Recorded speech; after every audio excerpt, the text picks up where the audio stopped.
Hello दोस्तों, नमस्कार। Welcome to this video. उम्मीद करता हूं आप सब बहुत बढ़िया होंगे। तो साथियों, आप जानते हैं हम लोग जनरल स्टडीज का अध्ययन कर रहे हैं और जनरल स्टडीज में आज हम लोग शुरू कर रहे हैं वर्ल्ड जियोग्राफी। जी हाँ, यह बेहद इंपॉर्टेंट है। अगर आप किसी भी प्रकार के गवर्नमेंट सर्विस के एग्जाम की तैयारी कर रहे हैं, जनरल स्टडीज के पार्ट में वर्ल्ड जियोग्राफी बहुत ज्यादा इंपॉर्टेंट है। वहां से फ्रिक्वेंटली क्वेश्चन पूछे जाते हैं। साथियों, आप जानते हैं इससे पहले हम लोग इंडियन जियोग्राफी और हिस्ट्री के तीनों part ancient, medieval, modern complete कर चुके हैं। ये वीडियो नियमित तौर पर शाम को 7 बजे हमारे इसी यूट्यूब चैनल पर प्राप्त होती है। तो अगर आप किसी भी प्रकार के गवर्नमेंट सर्विस के एग्जाम की तैयारी कर रहे हैं, खास करके शिक्षक भर्तियों की जीएस वाले पोर्शन की, जैसे जीआईसी लेक्चरर, जीडीसी या फिर बीपीएससी टीआरई 4 जैसे एग्जाम्स की अगर आप तैयारी कर रहे हैं, तो ये वीडियो श्रृंखला आपके लिए बेहद इंपॉर्टेंट है। मॉर्निंग में आपको करंट अफेयर की क्लास प्राप्त होती है सुबह 7 बजे, शाम को 7 बजे ये वीडियो प्राप्त होती है। तो अगर आप चाहते हैं कि आपको इन वीडियोज की पीडीएफ, टेस्ट, क्विज और सारा मटेरियल बिल्कुल प्रोवाइड कराया जाए, तो आप हमारे नंबर 9565, ठीक है, 9565272442 नंबर पर व्हाट्सएप के माध्यम से कांटेक्ट कर लीजिए।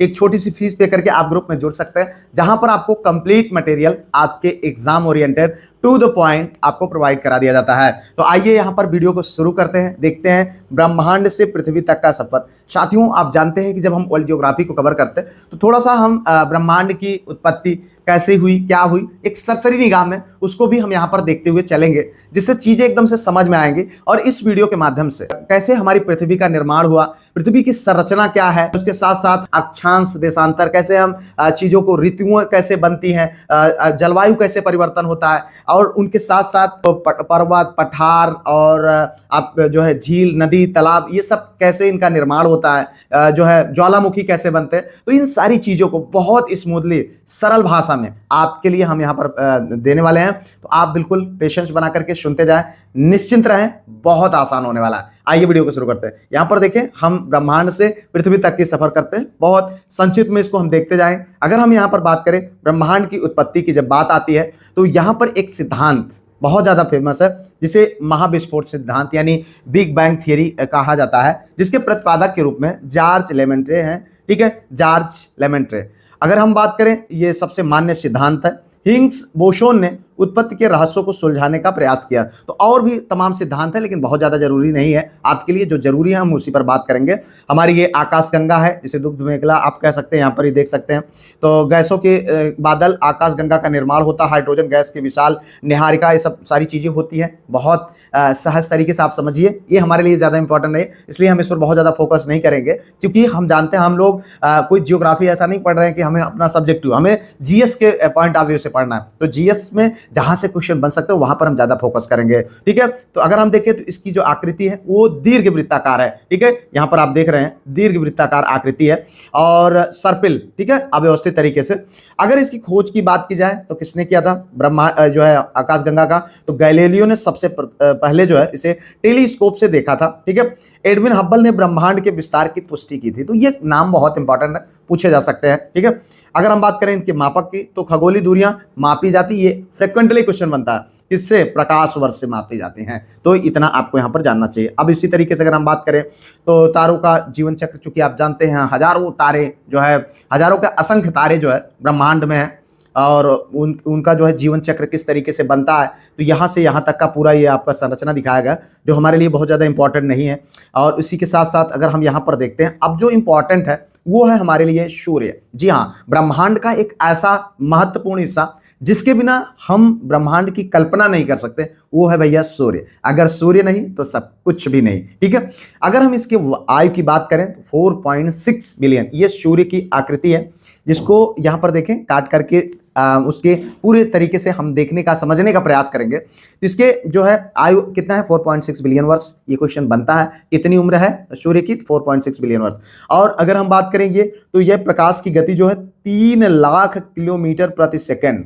हे भगवान, ठीक है, 3 लाख किलोमीटर प्रति सेकेंड इसकी जो है प्रकाश की गति है, जो पृथ्वी में पहुंचने में 8 मिनट 20 सेकंड लगते हैं। ये क्वेश्चन बनते हैं फ्रिक्वेंटली। ठीक है, तो अगर हम इसके संरचना और तापमान की बात करें तो कोर जो है 15 मिलियन जो है डिग्री सेल्सियस इसका तापमान है। 15 मिलियन डिग्री। देखो अंदर भट्टी आदमी भस्म हो जाए, मतलब पता भी नहीं चलेगा, पहुंचने से पहले भस्म हो जाएगी हालांकि। ठीक है, फोटोस्फीयर सतह अगर इसकी हम बात करें तो 6000 डिग्री सेल्सियस तापमान होता। सौर कलंक की अगर हम बात करें तो यहाँ पर देखो अलग अलग तरीके से देने का प्रयास किया गया। ये सौर कलंक, ठीक है, ये फोटोस्फीयर, और ये देखो 15 मिलियन जो है डिग्री सेल्सियस तापमान बताया गया अंदर, सोच सकते हैं आप। देखिए यहाँ पर अगर कोरोना की हम बात करें, कोरोना किसे कहा जाता है, वो कोरोना नहीं जो कोरोना आया था 19 में, ठीक है, जो है कोरोना 19, ठीक है, कोविड-19। सूर्य का बाहरी भाग जो केवल ग्रहण के समय दिखता है और एक्सरे उत्सर्जित करता है, उसको क्या बोला जाता है, कोरोना बोला जाता है। तो ये भी क्वेश्चन बन जाएगा, ठीक है। इसके आकार की हम बात करें तो ये पृथ्वी से 13 लाख गुना है। जो पृथ्वी से हमको इतना बड़ा दिखता है ना, वो पृथ्वी से 13 लाख गुना बड़ा है, ठीक है। तो ये है हमारा सूर्य, जिसकी वजह से धरती चल रही है। और इसी के तरीके से आप जानते हैं कि ग्रह है, हम पृथ्वी एक ग्रह है, ठीक है। अगर हम इसमें बात करें तो असंख्य ग्रह इस सौरमंडल में है, ठीक है। उसमें बुध, शुक्र, पृथ्वी, मंगल, ये क्या है, टेरेस्ट्रियल ग्रह है। और इसकी चट्टान क्या विशेषता क्या है, ये चट्टानी उच्च घनत्व है, ठीक है। अगर हम जोवियन ग्रह की बात करें तो बृहस्पति, शनि, अरुण, वरुण, ये सब है, इनको आप यहाँ पर जान लें। विशाल गैस हाइड्रोजन, हीलियम, मीथेन से निर्मित है, ठीक है। तो थोड़ा सा यहाँ पर जो इंपॉर्टेंट चीजें उन पे हम ज्यादा इंफोसाइज करेंगे। अगर हम बात करें ग्रहीय विशेषताएं और चरम स्थितियां, तो देखिए यहाँ पर ये है शुक्र, ठीक है। शुक्र की बात करें तो शुक्र भैया सबसे चमकीला, हजारों बार क्वेश्चन आपके किन्हीं अलग अलग एग्जाम्स में पूछे जा चुके हैं कि सबसे चमकीला ग्रह कौन सा है और सबसे गर्म ग्रह तो कौन है, शुक्र है, ठीक है। यहाँ पर देखिए 90 से 95% इस पर क्या है, CO2, कार्बन डाइऑक्साइड, ठीक है। अगर हम बात करें यहाँ पर पूर्व से पश्चिम की ओर ये परिक्रमा करता है, पृथ्वी की जुड़वा बहन के रूप में इसको जाना जाता है, किसको, शुक्र को। तो इतना आपको इससे संबंधित जानना चाहिए। अब हम अगर बृहस्पति की बात करें, जिसे जुपिटर अंग्रेजी में बोलते हैं भैया, सबसे बड़ा ग्रह है। यह जो है हमारे जो आकाशगंगा है उसका सबसे बड़ा ग्रह है, ठीक है। सबसे तेज घूर्णन भी करता है। इसका जो उपग्रह है जिसे गैनीमीड कहा जाता है, क्या नाम दिया जाता है, गैनीमीड। यह क्वेश्चन कई बार पूछा गया है, किसका उपग्रह क्या है, तो गैनीमीड, ठीक है। सौरमंडल में सबसे बड़ा है, ये सौरमंडल में सबसे बड़ा है, ठीक है। अगर हम बात करें मंगल की, जिसे मार्स कहते हैं, लाल ग्रह, अभी देखो जब मन होता है आदमी भेज देता है वहां पे अपना जो है हाथ। तो यहाँ पर देखिए यह लाल ग्रह कहा जाता है इसको। यह निक्स ओलंपिया, यहाँ पर ये देख सकते हैं आप जो है, ये यहाँ निक्स ओलंपिया पर्वत माउंट एवरेस्ट से 3 गुना ऊंचा है, ठीक है। यहाँ पर एक पर्वत है निक्स ओलंपिया पर्वत, माउंट एवरेस्ट से 3 गुना ऊंचा है, ठीक है। तो ये आप यहाँ पर समझ सकते हैं। अरुण की हम बात करें, यूरेनस, जो कि अत्यधिक झुकाव के कारण लेटा हुआ ग्रह है, ठीक है। तो इस तरीके से अगर आप यहाँ पर देखें तो ये हम उम्मीद करते हैं कि ये है आपका मंगल, ठीक है, ये आपका शुक्र है, ये आपकी पृथ्वी है। तो इस तरीके से अब इसी तरीके से अगर हम देखें, अब हम असली चीज को समझने का प्रयास करेंगे, पृथ्वी की भौगोलिक विकास। चूंकि हम जिस पृथ्वी पर हैं उसका भौगोलिक विकास कैसे हुआ है उसको थोड़ा सा समझेंगे, क्योंकि इसी से आगे जाकर के चीजें बनेंगे कि ज्वालामुखी कैसे फटता है, पर्वत का निर्माण कैसे होता है, ठीक है, और उसके साथ साथ नदियों का विस्तार कैसे होता है, गर्त कैसे बनते, तो हम उसको थोड़ा सा समझेंगे। अगर हम बात करें महाद्वीपीय विस्थापन सिद्धांत अल्फ्रेड वेगनर द्वारा प्रतिपादित किया गया है, और कार्बोनिफेरस युग के में सभी महाद्वीप एक थे, मतलब एक ही कुल मिलाकर के महाद्वीप था, ठीक है, जिसका नाम पैंजिया था, और एक महासागर था जिसका नाम पैंथालसा था। जैसे हम लोग कहते हैं ना कि हम जो है धरती पर एक मनुष्य पैदा हुए थे, मनु श्रद्धा अंग्रेजी में, अंग्रेजी में कुछ और इस तरीके से बोलते हैं अपने स्तर से। तो उसी तरीके से अगर हम देखें तो यहाँ पर जो शुरुआती था कार्बोनिफेरस युग में महाद्वीप एक मात्र था जिसका नाम था पैंजिया, और एक महासागर था जिसका नाम था पैंथालसा। और बाद में गुरुत्वीय उत्प्लावन बल के कारण पैंजिया, गुरुत्वीय और उत्प्लावन बल के कारण पैंजिया 2 भागों में टूट गया। अंगारा लैंड जो कि उत्तरी भाग हो गया, ये ऊपर वाला अंगारा लैंड हो गया, नीचे वाला कौन होगा, गोंडवाना लैंड। हम लोग इसको बहुत बार पढ़े हैं, ठीक है, यहाँ पर आप देख लीजिए। और ये इस तरीके से यहाँ पर इसी के बीच में एक सागर बनता है, तेथिस सागर। तो ये अपना बहुत इनिशियल लेवल की चीज है जो आपको जानना चाहिए। अब इस तरीके से अगर हम बात करें, देखो ये बहुत इंपॉर्टेंट, बहुत इंपॉर्टेंट है, समझिएगा ध्यान से। प्लेट विवर्तनी सिद्धांत, जी हाँ, जानते हैं हमारी पृथ्वी जो है अनेक प्लेटों से मिलकर के बनी, और जो है यहाँ पर देखें ये है एक प्लेट, ये प्लेट, ये प्लेट है, ये सब प्लेटें हैं, ठीक है। और ये क्या करते हैं, यहाँ पर देखें हेंग, मार्सन और होम्स द्वारा विकसित स्थलमंडल कई प्लेटों में विभाजित है, जिसे स्टेनोस्फेयर पर तैरती हैं। ये स्टेनोस्फेयर भाग है, इसी पर ये सब प्लेटें तैर रही हैं, और उसी पर हम लोग अपना घर वर बना के बढ़िया रह रहे हैं, वीडियो बना रहे हैं, आपको पढ़ा रहे हैं, ठीक है। तो ये भी देखें, ये अभिसारी है अगर हम बात करें तो यहाँ पर, और अपसारी, ये देख रहे हैं प्लेटें एक दूसरे से दूर जाती हैं तो अपसारी होता है। ये देखो ये छिद्र बन रहा है। संरक्षी यानी ट्रांसफॉर्म, तो यहाँ पर अगर हम देखें तो ये क्या होता है, प्लेटें समानांतर खिसकती रहती हैं। जब चीजें एकदम बराबर होती हैं तो यहाँ पर इसी के वजह से, इन्हीं प्लेटों की वजह से भूकंप, ज्वालामुखी और पर्वत का निर्माण होता है। अब समझिएगा भूकंप का निर्माण कैसे होता है। जब ये प्लेटें एक दूसरे से टकराती हैं, ठीक है, तो क्या होता है, भूकंप होता है, भूकंप आता है। ये तब जाकर के पृथ्वी हिलती है, उसी को हम क्या बोलते हैं, भूकंप बोलते हैं। ये जब एक दूसरे से टकरा जाते हैं, जैसे यहाँ पर देख सकते हैं, ठीक है। अगर हम बात करें, अगर ये टकराई और उसके बाद धीरे धीरे करके बहुत ज्यादा वो नहीं हुआ और फोल्ड होती चली गई, यहाँ पर देखिए तो फोल्ड होती जाएंगी भाई, इसका आकार उभरता चला जाएगा, तो ये क्या हो जाएगा, ये हो जाएगा आपका पहाड़ का रूप ले लेता है, ठीक है, ये आपका पहाड़ का रूप ले लेता है। इसी तरीके से जैसे मान लीजिए ये दोनों प्लेटें दूर गई और दूर गई, तो ये जो अंदर का जो लावा है ये बाहर निकलने का प्रयास करेगा, तो इसको क्या बोलेंगे हम, ये ज्वालामुखी हो जाता है। ऐसा नहीं है कि पूरा ऐसे फट जाता है, और छोटा मोटा छिद्र इस तरीके से या थोड़ा बहुत बनता है, तो वहां से अंदर से जब लावा निकलने लगता है उसको हम क्या बोलते हैं, वो ज्वालामुखी कहलाता है। तो ये एक बहुत बेसिक लेवल है जियोग्राफी का। तो यहाँ से आप समझ सकते हैं कि किस तरीके से हमारे जो हम जिस पृथ्वी पर निवास कर रहे हैं, प्लाट खरीद रहे हैं, घर बनवा रहे हैं, ठीक है, उसकी क्या स्थिति है। तो यहाँ पर आगे बढ़ते हैं। अब अगर हम अपने पूरे ब्रह्मांड को हमको समझना है तो उसके लिए सबसे ज्यादा जरूरी होता है कि उसको हम एक रेखा के माध्यम से, ये यहाँ पर ये अक्षांश है, ये बहुत बड़ा रोल प्ले करता है, ठीक है। अभी अक्षांश, देशांतर, सारी चीजों को समझेंगे, बस धैर्य बना रखें। पृथ्वी के केंद्र से मापी गई कोणीय दूरी, अक्षांश रेखाएं एक दूसरे के समानांतर होती है, ठीक है। अब हम बात करते हैं, यहाँ पर देखो ये है आपका, ये वाली रेखा जो है ये 0 डिग्री अक्षांश, इसको बोलते हैं विषुवत रेखा, इक्वेटर लाइन बोली जाती है 0 डिग्री पर। ये सबसे बड़ा वृत्त होता है। पृथ्वी चूंकि आप जानते हैं एकदम गोलाकार अंडाकार है, ठीक है, तो इसके जो बीच का जो भाग है वो जो सबसे, उसको क्या बोला गया है, 0 डिग्री जो है अक्षांश, ये विषुवत रेखा है। अब इसका क्या कारण है आगे अभी हम बताएंगे उस पर।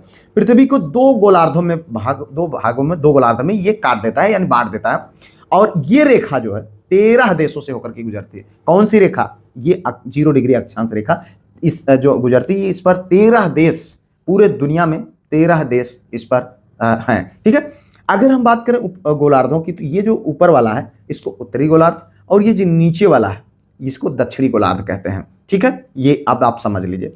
और उसके बाद एक यहाँ पर एक और लाइन आप देख रहे हैं, ये लाइन है 23.5 डिग्री का, इसको क्या बोलते हैं, जो ऊपर वाली लाइन है इसको कर्क रेखा बोलते हैं, ठीक है, ये कर्क रेखा हो गया। और ये लाइन वाली, ठीक है। अगर हम इसके नीचे वाली रेखा की बात करें तो ये आपका मकर रेखा हो गया, ठीक है। तो यहां पर आपको इतना समझना है, ठीक है।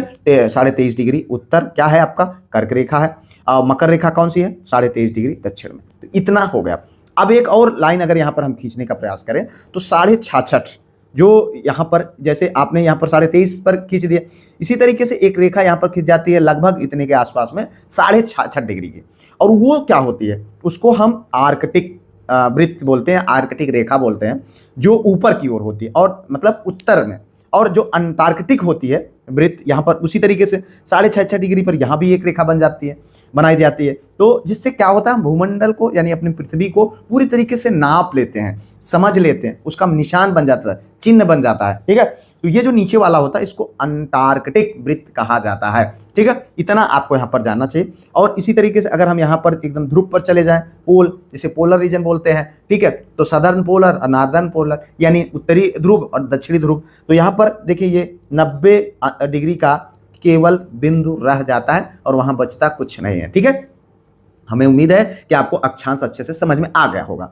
अब हम यहाँ पर देखते हैं, चूंकि अक्षांश और देशांतर फ्रिक्वेंटली क्वेश्चन बनते हैं। यहाँ पर देखिए नेविगेशन ग्रिड यानी देशांतर। जी हाँ, अभी जो लाइन थी वो तो ऐसे ऐसे बड़ी लाइन थी, ठीक है, पृथ्वी पर। लेकिन ये जो खड़ी लाइन है इसको हम क्या बोलते हैं, ये है आपका देशांतर। जी हाँ, प्रधान यामोत्तर लाइन। उसी तरीके से एक लाइन बनाई गई 0 डिग्री की, जिसे प्रधान यामोत्तर या क्या प्राइम में जो है मेरिडियन लाइन बोला गया है। ये वाली सीधी लाइन जो है आपकी क्या है, ये आपकी प्रधान यामोत्तर लाइन है, ठीक है। तो ये 0 डिग्री। लंदन की ग्रीनविच रेखा वेधशाला से यही गुजरती है। और वो सर हम लोगों ने देखा था, ये आपकी क्या थी, विषुवत रेखा है। ये विषुवत रेखा यहाँ पे बनी हुई है, ठीक है। ये कितने देशों से होकर गुजरती है, 13 देशों से। ठीक है, अब इसको हम देखें यहाँ पर, ये अक्षांशों की विपरीत सभी देशांतर रेखाओं की लंबाई समान होती है। आप अगर देखेंगे कोई तरबूज आप ले लीजिए जो अंडाकार हो या इस तरीके की आकृति में हो, आप उसको अगर बीच से अगर इस तरीके से, जैसे ये इस भाग में अगर आप काटेंगे तो उसका हर पार्ट जो है कम ज्यादा होगा, क्योंकि जैसे जैसे ये भाई यहाँ पर ज्यादा, सबसे ज्यादा वृत्त बनाएगा, फिर उसके बाद ऊपर जैसे जाता जाएगा उससे छोटा बनता जाएगा, उसी तरीके से इसमें होगा। लेकिन अगर हम बात करें उस पर, आप खड़े पाई में अगर इस तरीके से काटेंगे, इस तरीके से काटेंगे उसको, तो उसकी हर पार्ट की हर लंबाई सेम आएगी। इस बात को आप समझ लीजिए। तो यहां पर अगर हम देखें तो देशांतर की रेखाओं की लंबाई बराबर होती है, लेकिन अक्षांश की रेखाओं की लंबाई बराबर नहीं होती है। तो इस तरीके से भी क्वेश्चन बन जाएगा। तो यहां पर इस बात को समझिए, यह पूर्वी और पश्चिमी देशांतर तय करती है। ठीक है, यह दिशा जो है, और 180 पूर्वी और पश्चिमी देशांतर एक ही रेखा पर स्थित है। ठीक है, ऐसे जाते जाते जाते जाते जो वापस आ जाएगा तो 180 जो है यहाँ पर जीरो, मतलब एक कह सकते हैं एक ही रेखा पर होता है, जो विषुवत रेखा को समकोण पर काटती है। अब यहाँ पर देखिए विषुवत रेखा को किस पर काट रही है, समकोण पर। एक कोण बना रहा है कि नहीं बना रहा, यहाँ पर आप देखिए ये समकोण बना रहा है कि नहीं बना रहा। ठीक है, तो इस तरीके से आप इसको देख सकते हैं। आगे बढ़ते हैं, यहाँ पर हम देखते हैं पृथ्वी के ताप। अब इनका जो प्रभाव है, इसका क्या प्रभाव होता है। पृथ्वी के ताप कटिबंध क्वेश्चन बनता है। ठीक है, अर्थ हीट जोन्स, सूर्य की किरणों का कोण अक्षांशों के आधार पर जलवायु तय करता है। ठीक है, जलवायु तय। अब यहाँ पर उष्ण कटिबंधी यानी टॉर्डिड जोन, ये है आपका कर्क और मकर रेखा के बीच सूर्य की किरणें लंबवत, हमने बताया था 23.5 डिग्री ऊपर और 23.5 डिग्री नीचे, कर्क रेखा मकर रेखा। और इसी के बीच में, क्योंकि सूर्य की देखें यहाँ पर किरणें एकदम सीधी पड़ रही हैं, सीधी पड़ रही हैं, और सीधी पड़ती हैं, और सूर्य और पृथ्वी के बीच की दूरी भी कम हो जाती है। यहाँ पर देखें तो अपेक्षाकृत यहाँ तो ज्यादा दूरी हो रही है, लेकिन यहाँ क्या हो रही है, कम दूरी हो रही है। और इसका क्या कारण हो रहा है कि यहाँ पर जो है इसका प्रकाश ज्यादा, यानी सूर्य का प्रकाश ज्यादा तेजी से मिलना। और इसके क्या कारण होता है, इसकी वजह से यहाँ पर जो है ऊष्मा ज्यादा मिलती है, और यहाँ पर जो है उष्ण कटिबंधीय जो वन होते हैं, चूंकि जानते हैं कि उनको भोजन सूर्य की रोशनी से ही मिलता है, तो वहां पर ज्यादा सघन जो है वन होते हैं, आवास भी होते हैं, और यहाँ के लोग कलुआ कलुआ टाइप के होते हैं, मतलब काले काले लोग होते हैं, क्योंकि आप यहाँ पर इसका मेन रीजन होता है इस तरीके से। अब यहाँ पर देखिए उपोष्ण कटिबंधी की अगर हम बात करें, तिरछी किरणें, तापमान में कमी हो जाती है, सर्दी और कमी मौसम में स्पष्ट अंतर होता है। तो ये देखिए उपोष्ण कटिबंधी, ये लाइनें जो है यहाँ पर, ये मतलब 23.5 के ऊपर। तो यहाँ पर अगर हम देखें तो ये क्या होता है, तिरछी, थोड़ा सा लाइन तिरछी हो जाती है, यानी सूर्य का प्रकाश थोड़ा सा अपेक्षाकृत समय लग जाता है वहां तक पहुंचने में। तो क्या होता है, इसकी वजह से तापमान में कमी होती है। यहाँ भैया हमेशा गर्मी रहेगी, ठीक है, यहाँ हमेशा गर्मी रहेगी, लेकिन यहाँ पर क्या होगा, यहाँ पर ठंडी भी रहेगी और गर्मी भी रहेगा, यहाँ पर मौसम बदलता रहेगा। ठीक है, अगर हम बात करें शीत कटिबंध, ठीक है, फ्रिजिड जोन, ध्रुवों के पास सूर्य की किरणें जो है अत्यधिक तिरछी और हमेशा, और यहाँ पर सूर्य जो, अगर ध्रुवों की बात करें, जो पोलर रीजन होता है जिसको बोलते हैं अंग्रेजी में, तो वहाँ पर सूर्य की किरणें बहुत न्यून मात्रा में पहुंचती हैं। इस वजह से क्या होता है, वहाँ पर बर्फ जमा रहता है हमेशा। ठीक है, अब यहाँ पर देखिए भैया कक्षीय ग्रिड, अक्षांश और देशांतर, समझिएगा बात को एकदम बड़े ध्यान से, क्वेश्चन बनता है। बहुत घबराइए नहीं कि यार बिल्कुल डीप में जा रहा है, ऐसा कुछ नहीं है, समझते जाइए, बहुत आसान चीजें हो जाएंगी आसान। ठीक है, यहाँ पर देखिए 0 डिग्री देशांतर जो है उसको प्रधान या मोहत्तर बोला जाता है, फ्रिक्वेंटली क्वेश्चन बनता है। ठीक है, यह यूनाइटेड किंगडम यानी ग्रीनविच, फ्रांस, स्पेस, अल्जीरिया, माली, बुर्किना फासो, घाना और टोंगो से होकर गुजरती है, यानी कुल मिलाकर के 8 देश से होकर के गुजरती है। कौन, प्रधान यामोत्तर रेखा। लेकिन ये वाली रेखा, ये वाली, ये विषुवत वाली, ये 13 देशों से होकर गुजरती है। ये तो 8 देशों से गुजरती है, ठीक है, लेकिन ये 13 देशों से गुजरती है। इतना आपको यहाँ पर जानना है। अगर शून्य अक्ष अक्षांश की अगर हम बात करें, प्रधान यामोत्तर रेखा अफ्रीका के पश्चिम भाग में। अब यहाँ पर देखो, ये अफ्रीका महाद्वीप है, ये वाला देख रहे हैं ना भैया, ये अफ्रीका महाद्वीप है। ठीक है, ये अफ्रीका महाद्वीप है, और यह प्रधान यामोत्तर रेखा से अफ्रीका के पश्चिम भाग में स्थित गिनी की खाड़ी, ये गिनी की खाड़ी है, वही अटलांटिक सागर से मिलती है। तो क्वेश्चन बनता है कि ये कहां पर मिलती है, तो गिनी की खाड़ी में ये मिलता है। क्वेश्चन फ्रिक्वेंटली बने हैं। ठीक है, दूरी की मापदंड की बात करें तो विषुवत रेखा पर 2 देशांतर रेखाओं के बीच की दूरी सर्वाधिक जो है 111.32 किलोमीटर होती है। ध्रुवों की ओर जाने पर यह दूरी क्रमशः कम होते हुए 0 हो जाती है, धीरे धीरे धीरे धीरे धीरे धीरे कम। ठीक है, तो इधर ये पहली क्या है, 111.32 किलोमीटर। ठीक है, इसी तरीके से बढ़ती चली जाती, कम होती चली जाती है। अगर हम मानचित्र की बात करें तो सर्वोच्च रेखा यानी कंट्रोल लाइन समान ऊंचाई को दर्शाती है, जबकि यहाँ पर एक्चुअल लाइन की बात करें तो ढाल और प्लेनियम क्षेत्र को मापता है। तो बस इतना आपको जानना चाहिए। अब हम यहाँ पर पहुँचते हैं इंपॉर्टेंट फेज में। समय का परिवर्तन क्या कारण है? घूर्णन और देशांतर। आप जानते हैं समय का जो परिवर्तन होता है, ऐसा नहीं है कि बस कुछ भी हो गया, ठंडी जब मन में आई तब आ गया, जब मन में आया बरसात आ गया, जब मन में आया गर्मी आ गई, ऐसा नहीं। उसके पीछे एक साइंटिफिक रीजन है। आप जानते हैं पृथ्वी जो है अंडाकार, पृथ्वी की जो है अगर हम कहें तो ये जो है अंडाकार इसका आकार है, और ये जो है तो 23.5 डिग्री जो है झुका हुआ है। यहाँ पर देखें समय का तंत्र, घूर्णन और देशांतर। ठीक है, पृथ्वी पश्चिम से पूर्व की ओर घूर्णन करती है। किधर? पश्चिम से पूरब की ओर ऐसे ऐसे गति करती है, और 24 घंटे में 360 डिग्री घूम जाती है। ठीक है, इसी वजह से हम जहां पर होते हैं वहीं पर रह जाते हैं। अगर हम बात करें तो 15 देशांतर 1 घंटे में कितने देशांतर घूमती है? 15 देशांतर। ठीक है, और एक देशांतर कितने मिनट में घूमती है? 4 मिनट में। समझिएगा, 4 मिनट में एक देशांतर, और 1 घंटे में 15 देशांतर घूमती है, और 24 घंटे में 360 डिग्री घूम जाती है हमारी पृथ्वी। ठीक है, तो इतना आपको यहाँ पर समझना चाहिए। स्थानीय समय की बात करें, जब सूर्य आकाश में सबसे अधिक ऊंचाई पर यानी लंबवत होता है, तो यह देशांतर पर सभी स्थानों पर स्थानीय समय समान होता है। ठीक है, अंतर्राष्ट्रीय तिथि रेखा की बात करें तो 180 देशांतर, जो कि प्रशांत महासागर, इसे साइबेरिया और अलास्का को अलग रखने के लिए 75 डिग्री अक्षांश पर पूर्व को मोड़ा गया है। ये सब है आपका। अगर हम भारत में बात करें तो 82.5 डिग्री पूर्वी देशांतर, जो कि मिर्जापुर और नैनी मानक समय है हमारे यहाँ का, ग्रीनविच समय से 5.5 घंटा है। तो ये आप समझ सकते हैं। ये पूछा भी जा सकता है कितना जो है डिग्री अक्षांश है, तो ये है 72.5 डिग्री। ठीक है, आगे बढ़ते हैं, अगला यहाँ पर आगे देखते हैं। अब यहाँ पर जो ब्रह्मांडीय नृत्य है, ऋतु का जो परिवर्तन है, उसका जो कारण है, पृथ्वी अपने अक्ष पर 23.5 डिग्री झुकी हुई है, और सूर्य की परिक्रमा 365 दिन 6 घंटे में ऋतुओं को ये करती है। इसी की वजह से ऋतुओं का जन्म होता है। आप देखते हैं, ये है आपका सूर्य, ये है पृथ्वी, और घूर्णन करते करते क्योंकि 23.5 डिग्री ऐसे झुकी हुई है, तो थोड़ा सा जो है इस तरीके की चीजें यहाँ पर देखने को हमको मिलती हैं। अब अगर हम बात करें तो ग्रीष्म अयनांत, ठीक है, समर सोलिस्टिक, जो कि 21 जून को कर्क रेखा पर सूर्य की जो किरणें हैं सीधी पड़ती हैं, उत्तरी गोलार्ध में सबसे बड़ा दिन होता है ग्रीष्म ऋतु का। ठीक है, अगर हम बात करें शीत अयनांत में, तो यहाँ पर विंटर सोलिस्टिक में तो 22 दिसंबर को मकर रेखा पर सूर्य की किरणें एकदम जो है ट्रॉपिक जो है कैप्रिकॉर्न में पड़ती है, तो यहाँ पर सीधी पड़ती है, लंबवत पड़ती है, जिसकी वजह से क्या होता है, दक्षिणी गोलार्ध में सबसे बड़ा दिन होता है।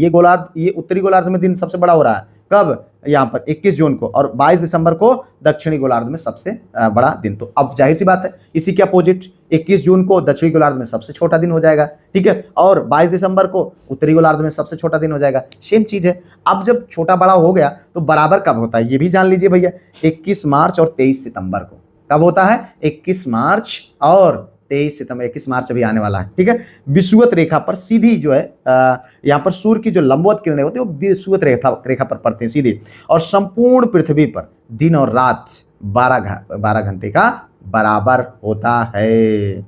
यहाँ पर आगे देखते हैं, तो अगर हम बात करें गहराइयों का अन्वेषण, बहुत ज़्यादा इंपॉर्टेंट नहीं है। हम यहाँ पर देख सकते हैं कि 32 मीटर अंदर जाएंगे तो 1 डिग्री तापमान बढ़ जाएगा। इतना आपको यहाँ पर जानना है, बाकी और कुछ बहुत खास जानने लायक नहीं है इसमें। यहाँ पर अब हम देखें पृथ्वी की वास्तुकला और आंतरिक संरचना। देखिए भूपर्पटी यानी क्रस्ट, ठीक है, यहाँ पर है, और ये इसका पृथ्वी की संरचना है। ठीक है, मोहो और ये सब सारी चीज़ें हम लोग यहाँ पर जानते हैं। 33 किलोमीटर की गहराई तक ये भूपर्पटी होती है। महाद्वीपीय ग्रेनाइट घनत्व, तो ये सब चीज़ें हैं, आप बहुत ज़्यादा इंपॉर्टेंट नहीं है, आप इसको मैं भेज दूंगा, आप वहाँ पर देख लीजिएगा। ठीक है, अब हम यहाँ पर अगर हम बात करें तो आग्नेय वास्तुकला यानी प्लूटोनिक संरचनाएं हैं। ठीक है, ये देखो ये सब संरचना है, ये प्लेटें हैं, और इसी तरीके से ये सारी चीज़ें निकली हुई हैं। ये भी बहुत खास नहीं है जानने के लिए। अब यहीं से हम शुरू करते हैं पृथ्वी की वास्तविक जो हम लोगों के लिए बहुत ज़्यादा इंपॉर्टेंट पार्ट है उस पर। पृथ्वी के छिद्र, ज्वालामुखी के प्रकार। आप देखो, जो पृथ्वी से, जैसे अभी हमने शुरुआत में ही इस बात पर चर्चा किया था कि पृथ्वी में अगर कहीं छिद्र बन जाता है तो वहां से जो अंदर लावा है वो बाहर निकलता है, और वही किसका रूप ले लेता है? ज्वालामुखी का। ठीक है, तो अगर इसके क्रियाशीलता के आधार पर हम देखें तो ज्वालामुखी से क्वेश्चन बनते हैं भाई। ठीक है, 3 प्रकार का होता है। एक्टिव यानी सक्रिय, जो अभी भी जहां से लावा निकल रहा है उसको क्या बोलते हैं? एक्टिव। सुसुप्त, सुसुप्त का मतलब निकलना बंद भले हो गया लेकिन मृत नहीं है, कि ऐसा नहीं है कि कभी अब यहाँ से नहीं निकलेगा, ठीक है। हो सकता है किसी कारण से रुक गया है या सुसुप्ता कई साल तक जो है वहाँ से कुछ ना निकला हो, लेकिन अगर हम बात करें शांत, बिल्कुल एकदम बुझ गया हो, अब ज्वालामुखी का कोई प्रभाव ना रह गया हो, उसको हम शांत ज्वालामुखी बोलते हैं। तो यहाँ पर अगर हम देखें तो सक्रिय जो ज्वालामुखी है, जिसमें स्ट्राम्बोली जो कि इटली में है, भूमध्य सागर का ये इसको प्रकाश स्तंभ बोला जाता है। तो ये क्वेश्चन बनता है, भूमध्य सागर का प्रकाश स्तंभ किसे बोला जाता है, तो स्ट्राम्बोली को। ये क्वेश्चन अभी आप लोगों को हमने सॉल्व भी कराया है, ठीक है। कोटीपैक्सो, यहाँ पर कोटोपैक्सी तो इक्वाडोर में है, जो विश्व का सबसे ऊंचा सक्रिय ज्वालामुखी है, ठीक है। सबसे ऊंचा सक्रिय ज्वालामुखी है, जो कहाँ पर है, ये जो है इक्वाडोर में है, ठीक है। अब माउंट एटना की हम बात करें, ये इटली में है। माउना लोआ यूएसए के मतलब माउना लोआ जो है यूएसए के हवाई द्वीप पर है। तो ये सब जो है आपके क्या है, सक्रिय ज्वालामुखी है। अब सुसुप्त ज्वालामुखी की बात करें तो विसुवियत जो कि इटली में है। फ्यूजियामा बहुत फेमस है, बहुत बार क्वेश्चन बनता है, कहाँ पर, जापान में है। माउंट किलिमंजारो जो कि कहाँ पर है, तंजानिया, जो कि अफ्रीका का यानी अफ्रीका महाद्वीप का, इस महाद्वीप का सबसे ऊंचा जो है, सबसे ऊंचा ये ज्वालामुखी है, सुसुप्त ज्वालामुखी है। तो इतना आपको यहाँ पर जानना चाहिए। अब ये देखो शांत वाला में एकांकागुआ जो कि चिली और अर्जेंटीना के क्षेत्र में है, ठीक है। और चिम्बाराजो जो कि इक्वाडोर में है, माउंट पोवा म्यांमार में है। तो ये सब है आपका थोड़ा सा इसके बारे में। अब यहाँ पर देखें ज्वालामुखी अवशेष, धुआंरे और गर्म झरने। मेरे भाई आपके लिए इन वीडियोज को बनाने के लिए बेहद मेहनत की जाती है, इसलिए आप इन वीडियो को लाइक, चैनल को सब्सक्राइब, हाइप, शेयर जरूर कर लें। ध्यान से समझें, इनसे क्वेश्चन आपको टेस्ट में दिए जाएंगे, इसलिए आप इनको बिल्कुल पढ़ते जाएं, उबे ना बिल्कुल, ठीक है। देखिए यहाँ पर ज्वालामुखी अवशेष, धुआंरे और गर्म। अगर हम यहाँ पर बात करें तो गर्म झरने, धुआंरे का मतलब होता है यहाँ पर पृथ्वी की सतह पर स्थित वे छिद्र जिनसे जल वाष्प गैसें जैसे CO2, sulphur dioxide, hydrogen sulphide उत्सर्जित होती है, उसको धुआंरे बोला जाता है। यहाँ पर आप ये देख सकते हैं, ठीक है। अगर हम बात करें, ये इसी तरीके से सल्फर डाइऑक्साइड गैस ज़्यादा निकलती है। गर्म जल का झरना कुंड, भूतापी ऊर्जा द्वारा गर्म हुए जल से निर्मित झरने, मैग्मा द्वारा रेडियो एक्टिव तत्वों द्वारा जल जो है गर्म होकर के बाहर निकलता है। इसके प्रमुख उदाहरण की हम बात करें तो राजगीर का ब्रह्मकुंड एवं सीताकुंड, हिमाचल में मणिकर्ण, उड़ीसा का आत्र, मध्य प्रदेश का अनहोनी कुंड, ये सब इंपॉर्टेंट है, ठीक है। आगे बढ़ते हैं। यहाँ पर देखो सतह का युद्ध, अनाच्छादन। यहाँ पर देखिए ये होता है, यही से अपर्दन और अपक्षय, यानी एक जगह से दूसरी जगह पर जब पृथ्वी की संरचना जो हुई है मिट्टी से, वो मिट्टी एक जगह से दूसरी जगह पर जाती है, टूटती है, पत्थर पहाड़, तो क्या होता है, उसी से एक नई संरचना का आकार लेता है, ठीक है। तो देखें यहाँ पर जैसे सतह का युद्ध, अनाच्छादन, पृथ्वी की सतह पर जो युद्ध चलता है उसकी हम बात करते हैं। बहिर्जात बलों द्वारा, यानी बाहर चलने वाले जल ताकत के द्वारा, जैसे हवा, जल, ठीक है, या ग्लेशियर के, इसकी वजह से क्या होता है, भूपटल को समतल करने का कार्य करती है, जिसके दो मुख्य अस्त्र हैं। हम यहाँ पर बात करें अपक्षय यानी वेदरिंग, अपर्दन यानी इरोजन। अगर हम यहाँ पर बात करें, यह एक स्थैतिक यानी स्टैटिक क्रिया है। चट्टानों का अपने ही स्थान पर भौतिक और रासायनिक कारणों के कारण के प्रभाव से टूट फूट जाती है, ठीक है। यहाँ पर ये देखिए टूट फूट रही है। अब क्या होगा, भौतिक अपक्षय, ताप और दबाव से इसका क्या हो जाएगा, विखंडन हो जाएगा, और इसमें ऑक्सीकरण, हाइड्रेशन और वनस्पतियों और जीवों द्वारा ये सब सारी चीजें होती है। अगर हम बात करें, यह एक गतिक क्रिया है। बाह्य बलों जैसे जल, पवन, हिमानी माने ग्लेशियर द्वारा चट्टानों को घर्षित कर, तोड़कर उन्हें स्थानांतरित, यानी एक जगह से दूसरी जगह पर, ये आप देख सकते हैं ट्रांसपोर्टेशन कह सकते हैं इसको, एक जगह से दूसरी जगह पर ले जा करके, जहां पर मतलब मान लीजिए अगर हम कहें तो जहां पर समतल जमीन या जहां पर गहरी खाई होती, वहां पर जाकर के मिट्टी धीरे धीरे देख करके देखते होंगे आप कि जहां ऊंचाई होती वहां से मिट्टी कट करके नीचे की ओर जहां जो है गहरी खाई होती, वहां पर उसको पाट दिया जाता। तो इस तरीके से ये चूंकि पृथ्वी की अपनी स्वयं की एक कला है कह सकते हैं, ठीक है, तो ये प्रक्रिया है। अब हम पृथ्वी के मूर्तकार की बात करते हैं, जो असली मूर्तकार। यहाँ पर देखिए कौन, नदी और हिमानी, इनको हम देखेंगे। धरातल पर परिवर्तन लाने वाले प्रमुख बहिर्जात बल, उनकी अस्त्राकृतियाँ। यहाँ पर देखिए ये है आकाश। आप जानते हैं पर्वतों से जब नदियाँ निकलती हैं तो आपते समय क्या होता है, अलग अलग प्रकार से गर्त, खाई, सारी चीज़ें बना लेती है, और अपने साथ में तमाम धीरे धीरे करके कई वर्षों में पत्थर टूट जाते हैं, पहाड़, ग्लेशियर आप देखते हैं पिघलते होंगे, गिरते हैं, अपने स्थान से अपना स्थान परिवर्तित कर देते हैं। आपने बहुत बार देखा है कि जो है उत्तराखंड में तमाम ग्लेशियर पिघलते रहते हैं, गिरते रहते हैं। तो इस तरीके से यहाँ पर देखिए, जिससे एक नए तरीके से नया स्वरूप, नया आकार का होता रहता है पृथ्वी का। तो अगर हम बात करें नदी का, तो नदी अपरदनात्मक अगर अपरदन करती है तो इसका आकार की घाटी यानी वी आकार की घाटी, गार्ज, कैनियन, जलप्रपात, निक्षेपा, विसर्प, नदी वेदिका, संप्राय, मैदान, इस तरीके से। और जब इससे जो बनती है जगह, ठीक है, यहाँ तो अपरदन होता है, यहाँ से जो जगह बनती है जैसे जलोढ़ पंख, ठीक है, जलोढ़ शंकु, प्राकृतिक तटबंध, बाढ़ का मैदान, डेल्टा, ये सब बन जाते हैं। अगर हम बात करें हिमानी यानी ग्लेशियर, तो इसके द्वारा जो बनाया जाता है यू आकार की घाटी बनती है, ठीक है, तो यहाँ पर आप देख सकते हैं।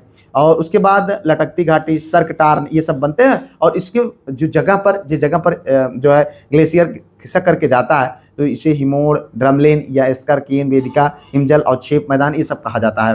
तो आगे देखते हैं अब और जो पृथ्वी के मूर्तकार हैं, जैसे पवन है, पवन माने हवा, सागर, भूमिगत जल। आप जानते हैं कि पवन बहुत इंपॉर्टेंट रोल प्ले करता है। ये क्या करता है, एक जगह से दूसरी जगह पर जो है, जैसे बालू हो गया, जो भी छोटे छोटे कण होते हैं जो उसके ताकत के अंतर्गत आते हैं, और जब बहुत तेज चक्रवात और तमाम ऐसी चीज़ें होती हैं तो बड़ी ताकतवर चीज़ों को भी घसीट ले जाता है और वहाँ से ले जाता है, तो बालू का स्तूप, बरखान, लोयस, ये सब का निर्माण होता है, ठीक है। सागरीय जल बहुत ताकतवर होते हैं और इस ये जो है देखते हैं यहाँ पर तली जो है तटी, ये पानी आते आते आते आते कितना भी मजबूत चट्टान हो उसको तोड़ देता है, ठीक है। तटी, कंदरा, प्राकृतिक मेहराब, ये सब का यहाँ पर क्लिप, केओ, आर्क, इनका निर्माण करता है। अब इससे जो है यहाँ से जो मिट्टी चलती है, ब्लीच, रोधिका, रोधक द्वीप, अब यहाँ पर देखें ये टूट करके अलग गिर गया ना, तो ये क्या बन गया, ये एक तरीके से रोधक बन गया है, ठीक है। तो ये आप समझ सकते हैं। भूमिगत जल है, उसका भी इसी तरीके की प्रक्रिया है। अब अगर हम देखें तो पृथ्वी के मुकुट, जी हाँ, पर्वत और पठार की हम बात करते हैं, ठीक है। आप जानते हैं कि आंतरिक बलों द्वारा निर्मित, अंदर प्लेटों के ताकत लगती है एक दूसरे में, अगर मान लीजिए टकराते हैं धीरे धीरे धीरे धीरे करके एक पर्वत का निर्माण होता है, ठीक है। स्थलाकृतियां अधिकांश जो है बलित यानी फोल्डेड पर्वत, फोल्डेड माने मुड़ता, पर अब प्लेटें ऐसे हैं जाते हैं, अगर मान लीजिए दबाव बना तो ऐसे ऐसे ऐसे ऐसे करके मूर्ति चली गई, ये जो है जो है आपका पर्वत बन गया, और ये नीचे चलती गई तो ये क्या हो गया, नदियां या इस तरीके की कुछ चीज़ें बनती चली जाती हैं। तो ये होती है प्रक्रिया। अब अगर हम बात करें इसमें तो इंडीज, जो कि विश्व की सबसे लंबी रेंज है, पर्वत श्रृंखला, ऊंचाई नहीं भैया, रेंज 7000 किलोमीटर में फैला हुआ है, ठीक है। अगर हम बात करें दक्षिण अमेरिका की सर्वोच्च चोटी, ये दक्षिण अमेरिका में है और इसकी सर्वोच्च चोटी है माउंट एकांकागुआ। कौन है, माउंट एकांकागुआ, ठीक है। अब उसके बाद इसी तरीके से रॉकी चट्टान है, ठीक है, ये आप इसको देख सकते हैं, इंडीज पर्वत ये है आपका, बहुत ज़्यादा ऊंचाई तो नहीं है लेकिन इसका फैलाव ज़्यादा है। और उसी के बाद अगर हम यहाँ पर देखें इंडीज पर्वत, ये है भैया, इंडीज पर्वत अपेक्षाकृत जो है उससे छोटा है, 4000 जो है 800 किलोमीटर का, उत्तरी अमेरिका में है, ठीक है। ये सर्वोच्च चोटी इसकी क्या है, माउंट एल्बर्ट। यह क्वेश्चन बनता है, उत्तरी अमेरिका में ये रॉकी जो चट्टान है, ठीक है, रॉकी चट्टान, इसका जो रॉकीज पर्वत है इसकी जो सर्वोच्च चोटी है वो क्या है, माउंट एल्बर्ट है। और इंडीज की सबसे ऊंची चोटी कौन से, एकांकागुआ है। तो इतना आपको जानना चाहिए। हिमालय की अगर हम बात करें तो ये भैया बहुत ज़्यादा लंबा नहीं है, 2400 किलोमीटर लंबा है, एशिया में है, ठीक है। अब नेपाल, भारत, पाकिस्तान और चीन, इन क्षेत्रों में ये फैला हुआ है, ठीक है। इसकी सर्वोच्च जो चोटी है माउंट एवरेस्ट, जो 8848 मीटर ऊंची है, विश्व की सर्वोच्च, ये यहाँ पर देख सकते हैं, ठीक है। ये आपका यहाँ पर पर्वत श्रृंखला हिमालय। अब ग्रेट डिवाइडिंग रेंज जो कि ऑस्ट्रेलिया में है, माउंट कोपसियूक्तो इसकी जो है सबसे ऊंची चोटी है। प्रमुख पठार की अगर हम बात करें तो कोलोराडो और कोलंबिया जो कि यूएसए में है, ठीक है। तिब्बत जो कि चीन में है, किम्बरले जो कि ऑस्ट्रेलिया में है, बोगाटा कोलंबिया में है, और पामीर पठार इसका इंपॉर्टेंट भाग है जो आपको जानना चाहिए। अब अगर हम यहाँ पर इस तरीके से देखते हैं तो ये पूरी जो है भूगर्भीय संरचना है जिससे हमारी पृथ्वी चलती है। अब आगे हम देखेंगे वायुमंडल का संगठन। जी हाँ, अभी तक हम लोग पृथ्वी के अंदर से लेकर के पृथ्वी के बाहर और पृथ्वी की जो भौतिक संरचना है उसका कैसे निर्माण हुआ उसको हम देख रहे हैं। अब हम वायुमंडल के संगठन को देखेंगे, ठीक है। वायुमंडल एक ग्रीन हाउस की तरह कार्य करता है जो लघु तरंगों को प्रवेश करने देता और दीर्घ तरंगों को रोककर पृथ्वी का औसत तापमान 15 डिग्री सेल्सियस बनाए रखता है, जिससे वो मनुष्यों के लिए रहने योग्य हो जाती है। तो यहाँ पर देखें, इसमें अगर हम प्रमुख गैसों की बात करें तो 99.03% इस पे गैसें हैं, और उसमें सबसे ज्यादा गैस कौन है, ये क्वेश्चन बनता है, कौन है, नाइट्रोजन, ठीक है, जो कि 78.08%, ठीक है। ये क्वेश्चन बनता है कितने परसेंट नाइट्रोजन पृथ्वी पर है, सबसे ज्यादा गैस जो है पृथ्वी पर कौन सी है, तो 78। यहाँ पर ऑक्सीजन की हम बात करें तो O2 यानी 20.95% है, ठीक है, 20.95% है, ठीक है। अगर हम बात करें यहाँ पर गौण और भी जो है आर्गन है 0.93%, कार्बन डाइऑक्साइड की बात करें 0.036% तापमान नियंत्रण करने के लिए अहम भूमिका निभाता है। ठीक है, अब अगर हम बात करें महत्वपूर्ण घटक जलवाष्प ऊंचाई और ध्रुवों की ओर घटता है 0 से लेकर के 5% तक। अगर हम धूल कण की बात करें प्रकाश के प्रकीर्णन और संघनन के लिए आवश्यक है, तो ये आप इसको इस प्रक्रिया के माध्यम से आप देख सकते हैं कि नाइट्रोजन कितनी ज़्यादा मात्रा में है। ठीक है, ऑक्सीजन इतनी है और ये कार्बन डाइऑक्साइड, ये सब सारी चीज़ें और हैं। आगे देखते हैं, अब हम पृथ्वी के ऊपर जो वायुमंडल है उसकी जो परतें हैं, जैसे यहाँ से क्वेश्चन बनता है। अब यहाँ पर अगर हम बात करें क्षोभ मंडल यानी ट्रोपोस्फियर की, तो इसकी जो ऊंचाई है वो कहाँ, ये कुछ 8 से लेकर के कितने 18 किलोमीटर तक, यहाँ तक ये क्या हो जाएगा आपका, ये क्षेत्र क्या है, क्षोभ मंडल का क्षेत्र है। इसमें क्या होता है 8 से 18 किलोमीटर, सभी मौसमी जो घटनाएं यहीं पर होती हैं। संरचना के साथ तापमान में गिरावट होती है। सामान्यतः ताप जो है 1 डिग्री सेल्सियस प्रति 165 मीटर पर, और ऊपरी सीमा पर तापमान 45 डिग्री सेल्सियस से 80 डिग्री तक घटता बढ़ता है इस तरीके से।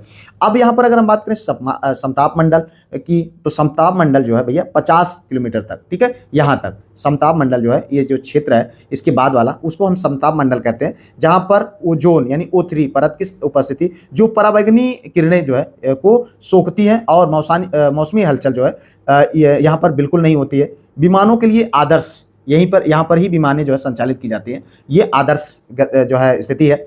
अगर हम मध्यमंडल की बात करें मेसोस्फीयर, जो कि 50 से लेकर के 80 के बीच में होती है, ये यहाँ पर आप देख सकते हैं। ठीक है, तो ये जो है 80 किलोमीटर तक तापमान में भारी गिरावट होता है यहाँ पर।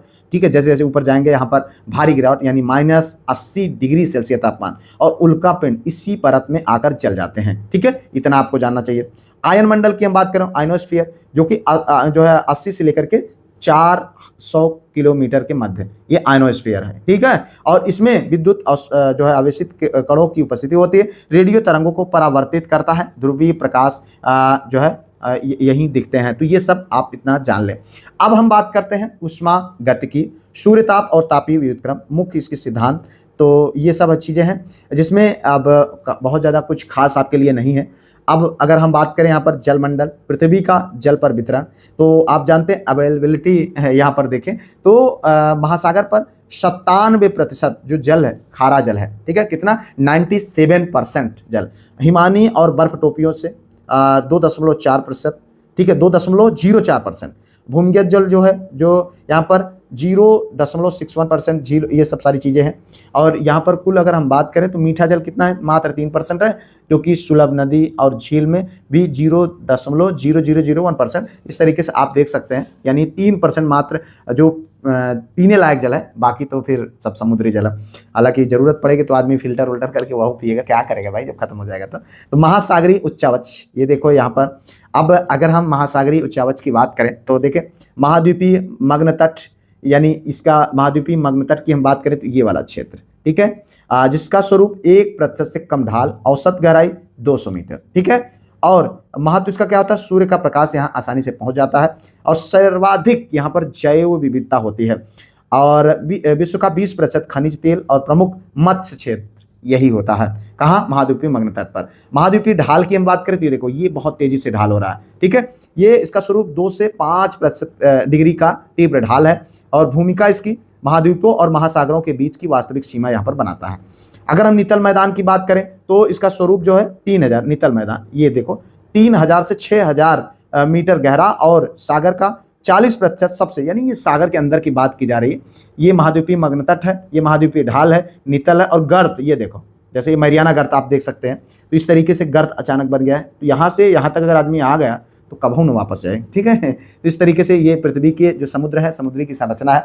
आप समुद्री जल की जो ये यहाँ पर देख सकते हैं, समुद्री जल में घुले ठोस पदार्थों की मात्रा अगर हम बात करें तो 35 ग्राम प्रति 1000 ग्राम जल में है। ठीक है, तो ये सब इसकी यहाँ पर लवणता और सारी चीज़ों को आप समझ सकते हैं, देख सकते हैं। ठीक है, जो हमारे लिए अभी बहुत ज़्यादा इंपॉर्टेंट मुझे नहीं लगता। ठीक है, अगर हम महासागरीय गतिके यानी ज्वार और भाटा की बात करें तो ज्वार और भाटा, ठीक है, कारण क्या है, सूर्य और चंद्रमा की गुरुत्वाकर्षण शक्ति तथा पृथ्वी का अपकेंद्रीय बल ज्वार और भाटा का प्रमुख कारण है। ठीक है, चंद्रमा सूर्य की तुलना में पृथ्वी के अधिक निकट है, अतः उसका जो है ज्वार उत्पादक बल अधिक होता है। ठीक है, खींचता है अपनी तरफ गुरुत्वाकर्षण बल की वजह से। महासागरीय धाराएं अगर हम बात करें तो यहाँ पर जो महासागरों के जल का एक निश्चय नियंत्रण दिशा में निरंतर प्रभाव होता है कोरियोलिस बल के कारण। तो ये आप समझ सकते हैं कि जो ये धाराएं हैं ये इनका प्रभाव होता है और किसके वजह से होता है, कोरियोलिस बल की वजह से होता है। तो इसमें जो गर्म धाराएं हैं वो भूमध्य रेखा से ध्रुवों की ओर, भूमध्य रेखा से ध्रुवों की ओर जाती हैं, उनको जो है गर्म जलधाराएं कहते हैं। और ठंडी जलधाराएं जो ध्रुवों से जो है इधर भूमध्य रेखा की ओर जाते हैं, तो ये आपकी ठंडी जलधाराएं होती हैं। विश्व के प्रमुख द्वीपों की अगर हम बात करें, पृथ्वी के महासागरों में बिखरे ये विशाल भूखंड ग्रीनलैंड के बर्फीले विस्तार से लेकर बोर्नियो के उष्णकटिबंधीय जंगलों तक स्थलमंडल की विविधता को दर्शाते हैं। ये द्वीप न केवल भौगोलिक सीमाएं तय करते हैं बल्कि विशिष्ट पारिस्थितिकी तंत्र का भी निर्माण करते हैं। तो ये देख लीजिए भैया, ये है आपका यहाँ पर ग्रीनलैंड का, आपने देखा। अब हम बात करते हैं प्रमुख जो है महासागर, अटलांटिक और हिंद महासागर के दिग्गज। यहाँ पर देखें अटलांटिक महासागर में ग्रीनलैंड जो कि एक बड़ा महाद्वीप है, ये देखो, ठीक है। डेनमार्क में जो कि सबसे बड़ा महाद्वीप है। अगर हम बात करें न्यूफाउंडलैंड, ये कनाडा में है। आइसलैंड की बात करें तो ये जो है ये आइसलैंड द्वीप के रूप में है। फॉकलैंड ये इसमें जो है ब्रिटेन और अर्जेंटीना है, ठीक है। हिंद महासागर की बात करें तो हिंद महासागर में मेडागास्कर जो कि ये एक बहुत बड़ा महाद्वीप है। सुमात्रा जो कि इंडोनेशिया जैसे मतलब सुमात्रा द्वीप पर कौन सा है, इंडोनेशिया देश है। जावा पर इंडोनेशिया, यानी जावा और सुमात्रा पर फैला हुआ द्वीप कौन सा है, ठीक है, ये इंडोनेशिया, ठीक है। अब देखिए प्रशांत महासागर और अन्य महाद्वीप, तो ये क्वेश्चन बनते हैं यहाँ से, ठीक है। प्रशांत महासागर में अगर हम बात करें न्यू गिनी, जिसे पपुआ न्यू गिनी के नाम से जाना जाता है, इस पर इंडोनेशिया है। बोर्नियो इंडोनेशिया, मलेशिया, ब्रुनेई इस पर फैला हुआ है। होन्शु जापान द्वीप पर, मतलब होन्शु द्वीप पर जापान है। लूनोज फिलीपींस है अवस्थित। हवाई द्वीप पर संयुक्त राज्य अमेरिका का अधिकार है, ठीक है। अन्य क्षेत्रों की अगर हम बात करें तो विक्टोरिया पर कनाडा जो कि आर्कटिक महासागर का भाग है। क्यूबा ये कैरेबियन सागर, साइप्रस ये सब चीज़ें हैं। अब हम कुछ जल धाराओं की बात करते हैं। यहाँ पर आप देख रहे हैं ये जो जलधाराएं चलती हैं, इसका क्या कारण है और कैसे इनका जो है विकास होता है। महासागरों का जल कभी शांत नहीं रहता, उसका कारण तापमान, वाष्पीकरण, पृथ्वी के घूर्णन और हवाओं के कारण समुद्र का जल एक निश्चित दिशा में बहता है। ये जलधाराएं पृथ्वी के तापमान को संतुलित करने वाले विशाल कन्वेयर बेल्ट के रूप में कार्य करती हैं, ठीक है। अगर हम बात करें जलधाराओं का विज्ञान तो गर्म बनाम ठंडी, देखिए यहाँ पर अभी हम लोगों ने थोड़ा सा इसको देखा था। गर्म जलधारा की जब बात आती है यानी वार्म करंट, भूमध्य सागर, इससे क्वेश्चन, करंट से क्वेश्चन बहुत बनते हैं। करंट मतलब करंट अफेयर नहीं, ये गर्म जलधाराओं से क्वेश्चन बनते हैं। इसको आप यहाँ पर देखें। थोड़ा सा वीडियो लंबी जरूर हो रही है लेकिन धैर्य बनाइए, चूंकि चीज़ों को कम समय में समाप्त भी करना है, इसलिए थोड़ा सा पेशेंस रखें जिससे हम इसको कवर कर सकें। भूमध्य रेखा यानी इक्वेटर, ये लाइन है, ठीक है। इस लाइन से ध्रुवों की ओर बहने वाली जलधाराएं जो ध्रुवों की ओर ये देखो चली जा रही हैं, ये क्या है, ये अपने साथ गर्म जल ले जाती हैं, क्योंकि भूमध्य रेखा पर जो है जो सूर्य की किरणें हैं उनका सीधा प्रभाव होता है और जल गर्म होता है। और ये जब यहाँ से निकलती है तो क्या होता है, ये गर्म अपना जल लेकर के, ये जल जो है गर्म लेकर के यहाँ जाती है, तो ये क्या हो जाए, जो है गर्म जल कहलाता है इनको। अब जब यहाँ पर गई तो यहाँ पर जो है सूर्य का उतना प्रभाव तो होता नहीं है, तो यहाँ पर जो ठंडी क्षेत्र होता है वहाँ पानी ठंडा हो जाता है और फिर वापस आ जाती है। ये तब जब ये वापस आती हैं ध्रुवों से भूमध्य रेखा की ओर, तो वो क्या होता है, वो होता है ठंडी जलधाराएं। समझिएगा बात बहुत प्यार से, ठीक है। यहाँ पर ठंडी जलधारा, कोल्ड करंट, जो कि ध्रुवों से भूमध्य रेखा की ओर बहने वाली जलधाराएं, वे अपने साथ जो है ठंडा जल ले जाती हैं।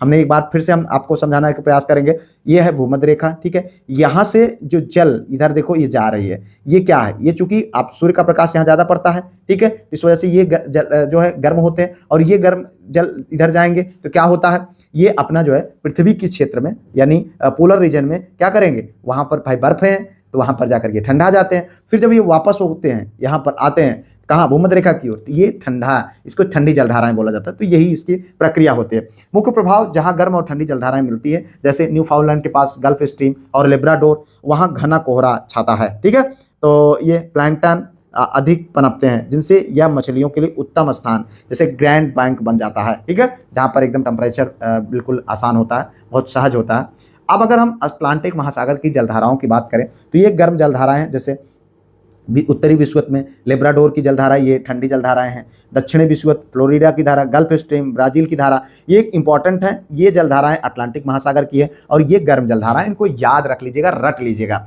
अगर हम ठंडी जलधाराओं की बात करें तो लेब्राडोर की धारा पूर्वी ग्रीनलैंड, कनारी धारा, वेंगुला धारा, फॉकलैंड, ये ठंडी जलधाराएं हैं। ठीक है, तो अभी ठंडी जलधारा गर्म जलधारा को हम लोगों ने समझा भी। अब हम प्रशांत महासागर की जलधारा को देखते हैं। गर्म जलधारा जो है क्यूरोसियो जलधारा, अलास्का की धारा, सुसीमा धारा, पूर्वी ऑस्ट्रेलिया धारा, उत्तरी दक्षिणी विषुवतीय।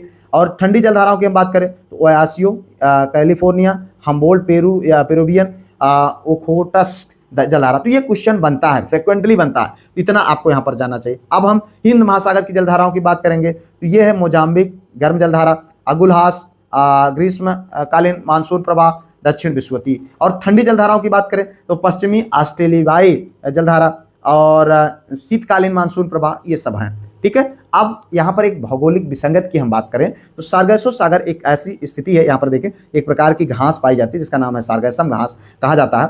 यह उत्तरी अटलांटिक महासागर में गल्फ स्ट्रीम, कनारी और उत्तरी विषुवतीय धाराओं के बीच यह स्थित है। यहाँ जल शांत और गतिहीन रहता है। सामान्यतः कहा जाता है क्या कि जो समुद्र के जल होते हैं वो जो है शांत नहीं होते, लेकिन क्या है यहाँ पर शांत है। और उसका कारण क्या है? सार्गैसम। इसमें जड़ विहीन समुद्री घास सार्गैसम बहुतायत मात्रा में पाई जाती है। ठीक है, अद्वितीय तथ्य यहाँ पर यह है कि यह विश्व का पहला ऐसा समुद्र है जिसकी कोई तटरेखा नहीं है। ठीक है, एक इतना भाग है जो मतलब एक समुद्र का बीच का भाग है जो ये है सार्गैसो सागर। ठीक है, यह भूमि के बजाय जलधाराओं द्वारा परिभाषित किया जाता है। जो जलधारा बीच में क्षेत्र में है उसी के माध्यम से इसको हम परिभाषित कर देते हैं। अब हम यहाँ पर देखते हैं विश्व की जनजातियां, जैसे क्वेश्चन बनते हैं। हालांकि यहाँ पर हम बहुत ज़्यादा जनजातियों को नहीं शामिल किए हैं, बाकी हम आपको PDF के रूप में उसको हम पूरा दे देंगे, एक बार आप जरूर देख लीजिएगा। पृथ्वी के विविध चरम प्रदेशों, बर्फीले टुंड्रा से लेकर तपते मरुस्थलों तक ने मानव विकास को आकार दिया। अफ्रीका महाद्वीप में को मानव जनजाति का जन्मस्थल कहा जाता है, जहां मानवता के पूरे विश्व में फैले हुए मानव प्रजातियों में 4 मुख्य हैं, जैसे ग्रीनो जो है, नीग्रोइड, मंगोलोइड, ऑस्ट्रेलाइड और काकेसियार्ड। तो ये सब है, इन 4 प्रजातियों की अलग अलग उपप्रजातियां, मिश्रित जातियां विश्व भर में यहाँ पर ये सब चीज़ें हैं। आप इससे जनजाति का विस्तार होता है। अगर अब हम यहाँ पर देखें चरम जलवायु और मानवीय अनुकूलन, तो शीत या टुंड्रा प्रदेशों में एस्किमो जो कि कनाडा में ग्रीनलैंड में जो जनजातियां होती हैं, लैम्प जनजातियां, सामी और लैम्प और सामी जो कि यूरोप में। ठीक है, समाइट्स जो कि रूस में, तारतार साइबेरियन या उज्बेकिस्तान में, मरुस्थल एवं अफ्रीका में अगर हम बात करें तो बंटू जनजाति ये कहाँ? दक्षिण एवं मध्य अफ्रीका में, बर्बर ये उत्तरी अफ्रीका में, द्वीप एवं दूरस्थ क्षेत्रों में, माओरी जो कि न्यूजीलैंड में, एबोरिजिन्स जो कि पश्चिमी और मध्य ऑस्ट्रेलिया में। ये सब यहाँ पर प्रमुख जो है आपकी जो है यहाँ पर ये सब आपकी प्रमुख जनजातियाँ हैं। ठीक है, तो इस तरीके से अगर हम देखें तो ये पूरा हम लोगों ने यहाँ तक जो इंपॉर्टेंट चीज़ें हैं उनको देखा। उम्मीद करते हैं बहुत अच्छा लगा होगा, सीखने को बहुत सारी चीज़ें मिली होंगी। ठीक है, तो ये आपका रहा, और आगे के वीडियोज के माध्यम से हम वर्ल्ड जियोग्राफी को बिल्कुल पूरी तरीके से समझ करके फिर प्रैक्टिस करेंगे। तो इसलिए आप बिल्कुल बिंदास रहें। जो नंबर दिया है 9565 उस 272442 नंबर पर कांटेक्ट कर लीजिए। ठीक है, 272442 नंबर पर व्हाट्सएप के माध्यम से कांटेक्ट करके ग्रुप में जुड़ जाइए। ठीक है, और वहाँ पर सब कुछ आपको मिल जाएगा, आपकी GS की प्रॉपर तैयारी हो जाएगी। मिलते हैं किसी और वीडियो में, उससे पहले वीडियो को लाइक, चैनल को सब्सक्राइब कर लीजिएगा। मिलते हैं किसी और वीडियो में किसी और टॉपिक पर, तब तक के लिए जय Hind, Vande Mataram, best of luck.